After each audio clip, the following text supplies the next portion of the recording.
Switzerland may have jeopardized its access to the EU market for the sake of curbing the number of immigrants coming into the country. In fact, the new law, which will install quotas for foreign workers, goes against long-held agreements with Brussels. We're now joined live by MEPs Joe Leinen, he's in Brussels, and Paul Nuttall from Liverpool.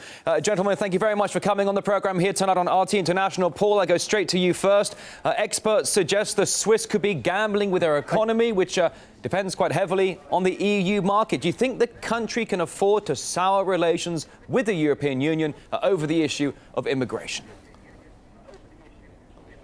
Look, this is a fantastic day for democracy, Rory. I mean, the Swiss have gone out, they voted, the majority have said that they want a quota system. What they want to see is their borders controlled. And I tell you what, it's a great day because finally someone is standing up to Brussels. But the question is where do the European Union go from here?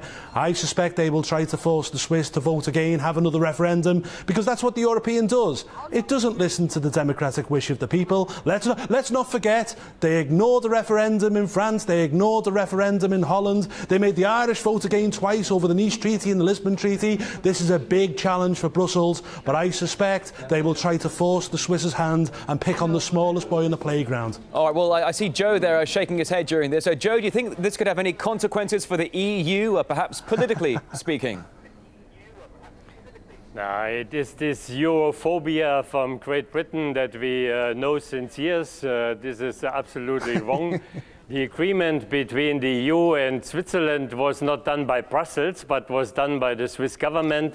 They even had a referendum 10 years ago on this. They wanted the freedom of movement. They wanted these fundamental rights of all the citizens to move freely. It has nothing to do with a Brussels dictatorship. But if this agreement is now cancelled, of course, it has to be renegotiated. And Switzerland cannot have all. They cannot have access for their goods on the bigger market and restrict the people to come to their country. So there has to be a new deal, and we will see what that gives in the next years. Paul, let's jump back over to you here. The vote was extremely polarised, in fact, leaving almost a half of the population dissatisfied with the results. Paul, why do you think there's such a divide here? Well, because that's democracy and, you know, the majority voted in favour. But look, a quarter of people in Switzerland were not born in Switzerland. There were 80,000 migrants last year. It only has a population of 8 million people. Wages are being driven down. It's putting pressure on houses, their healthcare system, on transport. Quite frankly, it's the democratic wish of the Swiss people that they want to control their own borders. And good for them. I wish we could do the same in our own country. I tell you what, let's have a referendum in Britain on the exact same subject about, 4 million people come under the last Labour government to live in this country. That's net. We can't control our own borders. We can't cope anymore. Let's have a referendum in Britain and then let's go back to the table with the European Union, because trust me, the bargaining chip that Britain will have will be far larger than Switzerland, because there's 12 million jobs which are dependent on British trade within the European Union. Paul, I'm jumping back to Joe here. Joe, I see you once again shaking your head. Switzerland's decision to limit the number of foreign workers, perhaps the latest example of the growing feeling of nationalism. Where do you think this trend could be heading?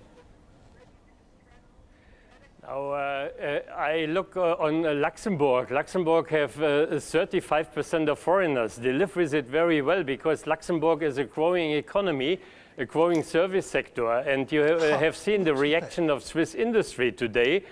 Swiss industry was upset with this very slight majority because they need the workers. They get qualified workers, not from Africa or Asia. They get it from their neighbor countries, from Italy, from France, from Germany. And they kick in their own knee. And let's see whether this is really the final verdict. And this whole phobia about immigration is just disgusting. All right, well, Joe, Joe, just to jump in here, I'm sitting here watching both of you. Paul, you're laughing at all of us here. Paul, what's so funny? The Brits would not do a lot of jobs that have been done by the Polish in your country, and you are just kicking them in the ass when they have done dirty jobs in your country. Let me tell you. Your industry is totally different opinion. Joe, just a moment. That's the case. Order in the court. Where's my hammer? Hang on. Joe, come on, Paul. Guys, Paul, you're on. Hang on. Firstly, let's not use Luxembourg as an example. It's not really a country. It's like a small English town. In fact, there are more people in Liverpool, where I live, than there is in the whole of Luxembourg. Not really a great example. Let's also make one thing clear here as well.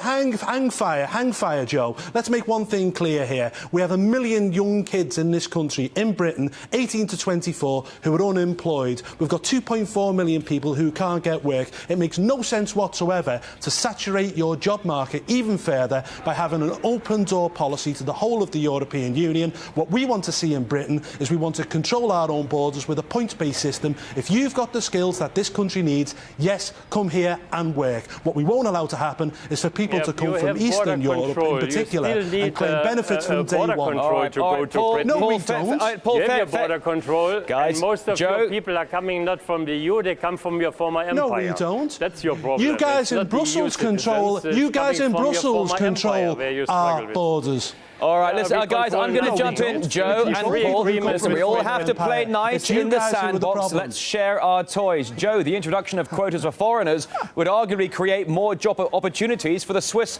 themselves. I mean, that's a good thing, isn't it, Joe? Of course it would. Every country should choose their future and have their choice, but we have common rules, and if you are a member of a club, you follow the rules. If you don't want to follow the rules, then you have to leave the club. That's quite simple, and every club it is the same thing. Well, you know, Paul, I was going to come to you, mate, but we just have no more time. It's been an absolute pleasure. I agree. You know, I agree with Joe. We need more time for this. Paul Nuttall from Liverpool, MEP as well, and Joe Leinen from Brussels. A great pleasure having you both on. I hope to see you both again soon.